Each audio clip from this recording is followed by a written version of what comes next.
அவருக்கும் எந்த சம்பந்தமும் இல்லை. புரியுதுங்களா?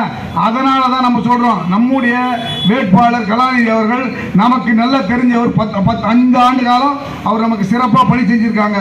நீங்க பாத்தீங்கன்னா தூண்டில் வளைவு, அதுக்கு பிறகு தூண்டில் வளைவு 150 கோடியில் தூண்டில் வளைவு பண்ணியிருக்காங்க. அதற்கு பிறகு பார்த்தா நம்முடைய கத்திவாக்கத்தில் ஒரு மிகப்பெரிய மார்க்கெட், மீன் மார்க்கெட், காய்கறி மார்க்கெட், ஒரு சமுதாய கூடம், அது 10 கோடியில். எதிரில் இருக்க பாரதியார் நகர் இருந்து நம்முடைய மஸ்தான் கோயில் வரைக்கும் ஒரு 34 கோடி ரூபாயில கடற்கரை அமைப்பு அழகுபடுத்தி பீச், மெரினா பீச்சுக்கு ஈக்குவலா ஒரு பீச் ரெடி பண்ணியிருக்காங்க. இதுக்கு பார்த்தீங்கன்னா 2006 2011 வந்தது காலேஜ், கலை மற்றும் அறிவியல் கல்லூரி. அந்த அறிவியல் கல்லூரி கலைஞர் ஆட்சியில் வந்தது காரணத்துக்காகவே இந்த ஜெயலலிதா அம்மா ஆட்சியும் இந்த எடப்பாடி ஆட்சியிலும் அந்த கல்லூரியை ஒரு 1ஆம் வகுப்பிலிருந்து 5ஆம் வகுப்பில் படிக்கக்கூடிய பள்ளியில் இருந்தது. அந்த பள்ளியிலிருந்து 2001 தலைவர் திராவிட மாடல் அரசு வந்த உடனே நம்முடைய வாக்குறுதியாக சட்டமன்றத்தில் வச்சு